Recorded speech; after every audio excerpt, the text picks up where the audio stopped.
Bakit daw siya umalis ng Maynila? Saan sila lilipat ni Bernard?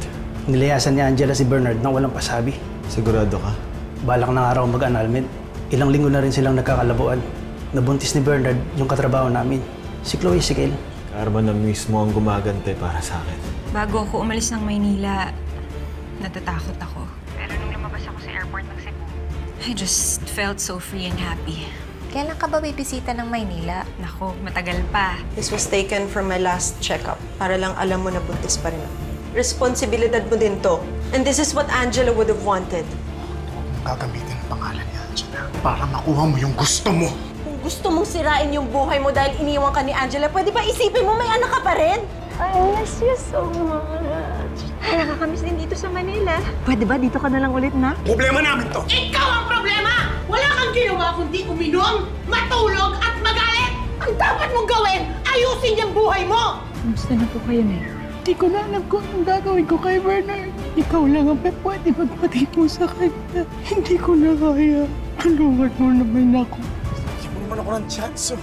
Sige na, kailangan pa kita. Sa tingin mo talaga, deserving ka na mabigyan ng chance, Bernard? Naging lasinggero ka na. Sinasaktan mo pa si nanay at si Chloe. Wala kang trabaho. Wala akong pakialam kay Chloe. Hindi ko siya mahal. Hindi ko sinabing mahalin mo siya. Ang hinihiling ko lang sa'yo, Bernard, maging matino kang ama para sa magiging anak nyo. Anak, mahalin mo naman ang sarili mo. Para mahalin ka rin ng iba. Tsaka para bumalik ang pamilya mo. Sige na, ayusin ko. What happened? Sumipa po yung baby na nagulat lang po ako. Si Papa po pala, nasaan? Matagal na kaming hindi nag-uusap ng papa mo. Pero wala siyang babae. Pero mas gusto niyang malayo siya sa akin. Buhay pa ba? Huwag kang bababa dyan! Baba! Matatakbo ah! Masaya ka? Maganda yung trabaho ko sa Cebu. May mga bago kong kaibigan. Okay po ako. Kayang-kaya ko naman po mag-isa. Gusto mo ba? Anak, huwag ka na magpanggap sa akin. I will be happy. Hindi lang siguro ngayon. Pero darating din yun pa.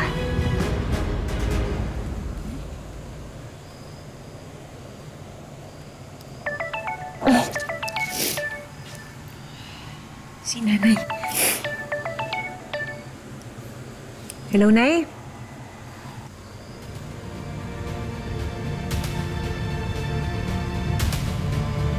Ha? Nasaan ho kayo?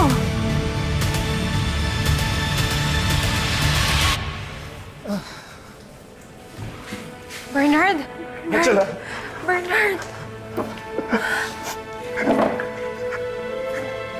Angela, natatakot ako. Angela, hindi ko na alam ang gagawin ko. Ikukulong nila ako dito. Bernard, tutulungan kita. Baka magawan pa natin to ng paraan. Wala na tayo magagawa. Sabi nila patay na yung pinangga ako. Love, I'm sorry. Hindi ko na alam paano papawi sa'yo. I'm sorry, Angela. I'm sorry. I'm sorry. Eh, yung ninong mong abogado, baka naman pwede niya matulungan yung anak ko. Paano wala na? Naku, wala ka na ba ibang kakilalang abogado o kaya mga kaibigan? Wala ba silang kakilalang abogado? Parang awa mo na kailangan ko talaga ng tulong. Kailangan ko ilaban yung kaso ng anak ko.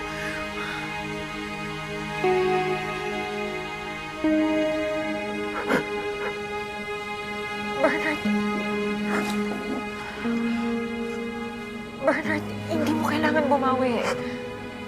Ayusin mo ang buhay mo. Yun ang kailangan mong gawin. Actually, yun naman talaga ang gusto kong gawin. Kaso hindi ko alam paano ko gagawin yun ngayon. Nakulong ako. Sa mo yun! Hayop ka! Hayop ka! Ikaw papatayin kita! Hayop ka! Papatayin kita! Hayop ka! Hindi mo alam kung gano'n ka talaga mawala ng anak! Hayop ka! Papatayin kita! Hayop ka! Buhatin nyo! Buhatin nyo! Ilayin nyo yan! Ilayin nyo yan! Papatayin kita! Hindi ko po sinasadya. Hindi ko po sinasadya. Ayoko rin naman mawala ang asawa at anak. Wala akong pakialam! Walang kalaban-laban yung anak ko! Basta! Hayop ka, papatayin kita! Bas! Hayop ka! Mamamatay ka rin! Hayop ka! Bernard, tutulungan kita. Gagawin ko lahat para matulungan ka. Pero kailangan mo pa rin ihanda ang sarili mo, ha? Pero may possibility pa rin na pwede kang makulong. Saan siya lang mangako na huwag mo ko iiwan? Lahat naman ito kakayanin ko basta't nandiyan ka sa tabi ko. Kahit matagal pa nila ako ikulong, parang hangin lang yan natadaan. Pero Angela, wala ka. Every day will feel like an eternity. Angela, napakasakit sa puso mo. Sige, pasok mo na yan! Angela, please, mangako ka. Angela, please, mangako ka. Mangako, hindi mo ako iiwan, Angela.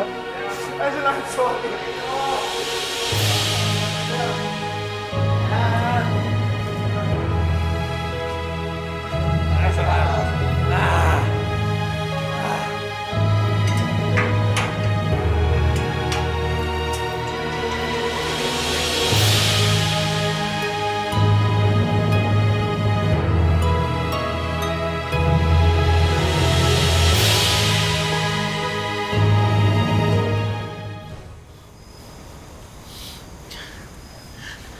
Angela, bakit mo iniwanan si Bernard? Tumatawag ako doon sa mga taong pwedeng tumulong sa atin. Pasensya na, Nay. Kailangan ko nang umalis eh. Ha? Alis ka na? Hindi mo natutulungan si Bernard? Natawagan ko na po yung lawyer na tutulong sa kanya. Salamat, anak. Salamat. Alam ko naman na hindi mo matitigil si Bernard. At saka salamat din na binigyan mo siya ng isa pang chance. Nay, tutulungan ko lang po si Bernard sa kaso niya. Pero hindi po ibig sabihin nun. Anak, hindi lang naman abogado ang kailangan ni Bernard. Nagkandaletse-letse ang buhay niya simula iniwanan mo. Huwag niyo naman ako sisihin, Nay.